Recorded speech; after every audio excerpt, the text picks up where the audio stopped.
Ever feel like your brain is this powerful tool, but also kind of unpredictable? Yeah. That's what we're diving into today. Okay. Reason itself. Think of this deep dive as like a user's manual for like one of your most important assets, your brain. We're pulling from the way of reason, and you're in for a treat because right off the bat, it claims that reason, it isn't always that straight shot to truth that we assume it is. Yeah, what's so captivating about this source is how it like presents reason as this double-edged sword, right? It excels at logic, like when you're crunching numbers or like connecting the dots in a really clear-cut case. Oh, yeah. But, and this is where it gets interesting, reason can be so easily swayed by, what we want to be true, our desires and these preconceived notions, even if they're like completely off base. So it's like having a world-class chef who can make anything taste incredible, yes, even if the ingredients are past their prime. Exactly. Okay, I'm starting to see why blindly trusting my own reasoning might not always be the best strategy. Precisely. The source actually uses this really good analogy of a skilled lawyer. They can argue any case convincingly. Oh, for sure. Regardless of whether their client is actually innocent or guilty. Right. Just because like your reasoning seems airtight doesn't necessarily mean that your conclusion is correct. Okay, I'm getting a little concerned about all the bad reasoning I might have done in my life. But on a serious note, how do we avoid falling into these traps? I know you're all about efficient learning, and I'm guessing this is crucial for that, right? Absolutely. Think of it this way. You wouldn't want to build a house on a shaky foundation. Right. And the same goes for knowledge. One of the best ways to like strengthen your reasoning skills is by understanding how they can be manipulated. And to illustrate this, the source gets into some unexpected territory. Karl Marx's Communist Manifesto. Whoa, hold on. We're going from faulty foundations straight to Karl Marx. That's quite a leap. Stay with me, because this is where the source's insights become like incredibly practical, right? It doesn't just summarize Marx's 10 maxims, which essentially are like the outline for how to implement communism, but it dissects the reasoning within each one. Okay. Revealing the fallacies, the flaws in logic, even when they sound so convincing on the surface. Okay, I see where you're going with this. It's like learning to spot a counterfeit bill. Yes. By studying the real deal, you start to pick up on the subtle differences. So, are we going to learn how to spot a Marxist argument from a mile away? Not quite. Remember, this isn't about agreeing or disagreeing with any particular ideology. The source is giving us tools to dissect any persuasive text. Okay. To think critically about the reasoning behind it, no matter the subject. That's actually super empowering. It's like getting a crash course in mental self-defense against bad arguments. But before we dive into specific examples, there's another fascinating point the source brings up. It suggests that even with like perfect reasoning, there's more to life than logic alone. And that's where things get really interesting. You see, reason, with all its strength, it can sometimes feel like you're trying to navigate this vast, intricate maze, but you only have like a limited map. Right. You might be able to see some paths clearly, right? Yeah. But what about the areas that are beyond your immediate view? That's where the source argues for the importance of something beyond just pure logic. Okay, I'm intrigued. So if reason is like a map with its boundaries, what fills in the gaps? Are we talking intuition, emotion? Those are definitely part of it. Yeah. But the source specifically highlights the role of wonder.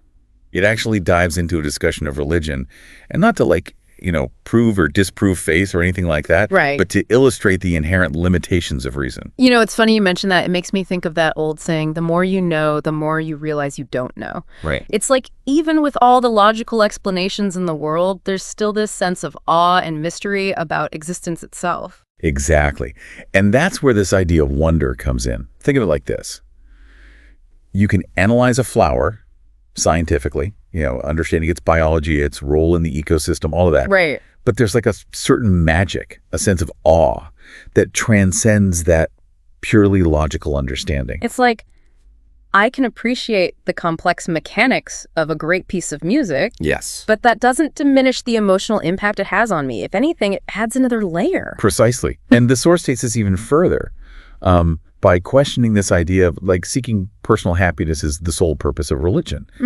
It suggests that, if we're just fixated on individual fulfillment, we might actually be missing a bigger point. Wow. That's a pretty bold statement. Yeah. So if happiness isn't the be-all and end-all, what's the alternative? Are we supposed to just wander around in this perpetual state of existential bewilderment and, like, let go of reason entirely? That's not quite what the source is suggesting. It's not about abandoning reason completely, Okay. but rather about recognizing its limitations and embracing something more. You know? Yeah. And the source actually uses a really interesting term here. It talks about recognizing miracles in everyday life. Okay, hold on. When I hear miracles, I'm picturing, like, parting seas and loaves of bread multiplying. Right. I don't think I've witnessed any of those lately. Yeah. So what does the source really mean by miracles in this context? It's about shifting your perspective. Yeah. The source isn't talking about like supernatural events or anything like that. It's more about approaching the world with a sense of awe and appreciation for, the extraordinary and the ordinary. Okay. Think about like the sheer improbability of your own existence, Wow. the intricate chain of events that led to this very moment. Mhm.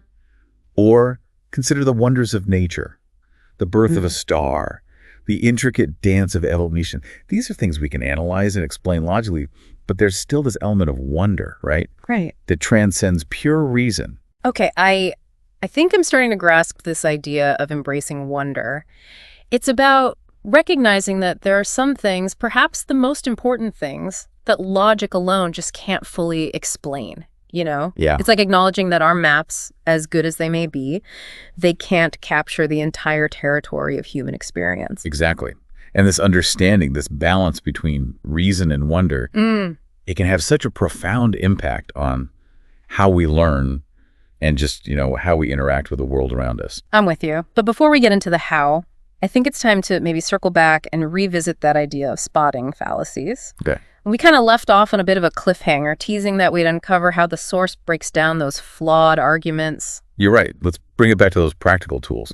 A prime example, the source dissects, is this concept of heavy progressive taxation, Okay. something that on the surface sounds logical. Okay, progressive taxation, that seems like straightforward enough. The more you earn, the more you contribute. Yeah. What's the fallacy there? Right. Well, you see, the source points out that, like, while the goal, to create a more equitable society, that might be a noble goal. Right. The reasoning behind this specific approach is kind of flawed. Okay. It assumes that simply, like, redistributing wealth is magically going to solve this problem of inequality. Yeah. But what about the potential consequences? This is where my brain goes into overdrive trying to calculate all the possible outcomes. Yeah. Help me out here. What kind of consequences are we talking about? Well, let's just imagine a scenario, right, where like heavy progressive taxation is implemented. Okay. On the surface, it might seem like this like Robin Hood situation, Right. taking from the rich to Okay. give to the poor. Right. But the source argues that this kind of system could very easily backfire. How so? It seems logical that putting more money in the hands of those who need it would be a good thing. Right. It's not quite that simple. See, the source emphasizes that wealth isn't static. Okay. It's constantly moving, Yeah. changing hands. Right. Let's say somebody, works incredibly hard, builds a successful business, Right. and they climb that economic ladder, right? They move into a higher tax bracket. Right. The source highlights how this heavy progressive taxation could actually disincentivize that upward mobility. Okay. People might be less likely to, to take risks, to innovate, to strive for greater success. Yeah. If they know that a huge chunk of their earnings is just going to be taxed away. Okay. That makes sense. It's like running a marathon where the finish line keeps getting further away the closer you get to it. Pretty demotivating. Exactly. And then on the flip side, if you're heavily taxing those who have achieved significant wealth, Right. it could lead to things like capital flight. Right. Where businesses and investments are going to move to countries with more favorable tax systems. Right. This could ultimately harm the very people that heavy progressive taxation was intended to help. So it's like trying to fix a leaky faucet by tightening the wrong valve. You might think you're solving the problem, but you're actually making it worse. And that's the brilliance of this source, right? It's that it encourages us to think beyond that immediate, seemingly logical solution. Right. And to consider the bigger picture. Right. The potential unintended consequences. Yeah. The complexities of human behavior. It's a good reminder that even the most well-intentioned ideas, we need to carefully examine them. Absolutely. And that's where those critical thinking skills really come in handy. Yes. But before we wrap up, I want to touch on one final thought from the source that really resonated with me. And it connects this idea of like reason and wonder back to education. Yeah.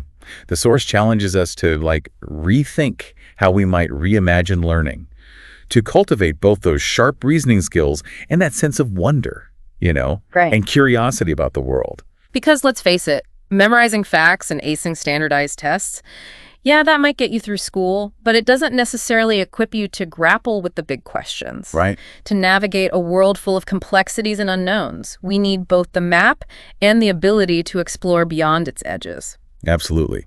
It's about fostering that lifelong love of learning, encouraging critical thinking, and really nurturing that sense of awe and wonder that makes us human. And on that note, I think it's time for us to step back and let our listeners ponder this for themselves.